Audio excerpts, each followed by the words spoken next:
Chemotherapy वैसे सुनने में नाम बहुत ही सिंपल लगता होगा आप लोगों को, लेकिन रियल में उसकी सच्चाई वो ही जान सकता है जिसने उसको देखा हो, जो कि उसका टेक केयर कर हो या जो उसके साथ गुज़र चुका हो। तो वही आपको रियल मायने में बता सकता है कि कीमो का साइड इफ़ेक्ट और उसका जर्नी होती क्या है। तो रही मेरी बात, जैसे मैं पहले ही बता चुका हूँ, बहुत सारी प्रॉब्लम्स आती हैं, तो उसमें जो मेन प्रॉब्लम मुझे भी आई थी, वो आई थी चक्कर आना। बार-बार आपको लगता है कि सब कुछ घूम रहा है और आपको हमेशा वॉशरूम जाने के लिए भी चाहे आपका टेक केयर पर्सन चाहिए या आपको नर्सिस की ज़रूरत पड़ती थी।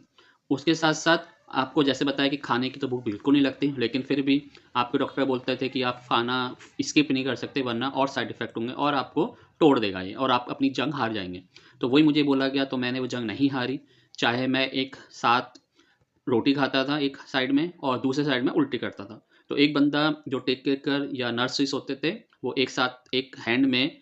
राइट हैंड साइड को मेरी तरफ एक बॉक्स रखते थे जिसमें वॉमिटिंग करता रहता था और दूसरी तरफ मैं एक बाइट खाता रहता था। तो ये प्रोसेस मैंने कंटिन्यू फॉर 10 और 15 डेज़ करा था जब मेरी कीमो के साइड इफ़ेक्ट्स स्टार्ट हुए थे।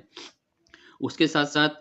जैसे बताया कि आपके पास बॉडी तो बिल्कुल आपकी वीक हो चुकी होती है उस समय, तो आपका जो बॉडी स्ट्रक्चर है, वो आप बिल्कुल खो देते हो। आपको सिर्फ़ अपनी हड्डियाँ दिखेगी, बोन्स दिखेंगी और आप देखोगे आपका weight loss on daily basis आपको दिख रहा है 8 ग्राम, 800 ग्राम, कभी 1 केजी, वो रेगुलरली ड्रॉप होता रहता है फॉर सम टाइम। बट और मेनली आपको फ़ीवर भी आएगा और फ़ीवर होना नॉर्मल है उस सिनेरियो में भी।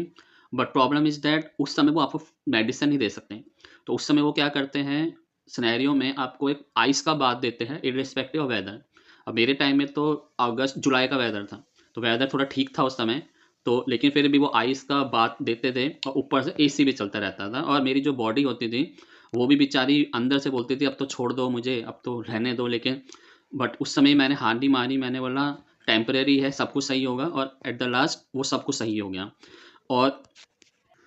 और एक चीज़ मुझे अभी भी याद है कि नाइट में अराउंड 1:30 या 2 बज रहे थे, मुझे वॉशरूम जाना था, तो सडनली मैं उठा, वॉशरूम गया, उसी समय वॉशरूम का डोर खोलने में ही मुझे चक्कर आ गया, मैं गिर गया। तो उतने में मेरा ब्रदर था उस समय, केयरटेकर, तो उस समय भागते हुए आया और एट द टाइम ओनली सारे इमरजेंसी के लोग मेरे पास आ गए थे। तो वो भी एक मोमेंट था जो थोड़े टाइम के लिए रहा, कुछ दिनों के लिए, क्योंकि मुझे वॉशरूम तक ले जाने तक भी और वॉशरूम में बैठने तक के लिए मुझे नर्सिस की ज़रूरत पड़ रही थी उस समय। तो बहुत ही पेनफुल लगता है और अब मैं पीछे मुड़ के देखता हूँ, तो लगता है कि मैंने तो एक जंग जीती हुई है ज़िंदगी में। तो ये जंग मेरी नहीं, ये आने जितने भी लोग इससे गुज़र रहे हैं और उनकी फैमिली में हो रहा है, ये एक शॉर्ट पीरियड ऑफ टाइम होता है, जिसमें आपको उनको आत्मविश्वास देना बहुत ज़रूरी है, क्योंकि पॉजिटिव थॉट और मोटिवेशन ही सब कुछ इसमें काम करती हैं। अगर आपको मेरी वीडियो और मेरी कंटेंट अच्छा लग रहा हो और आपको हिम्मत मिल रही हो, तो प्लीज़ शेयर करिए, कमेंट करिए और सब्सक्राइब करना मत भूलिए।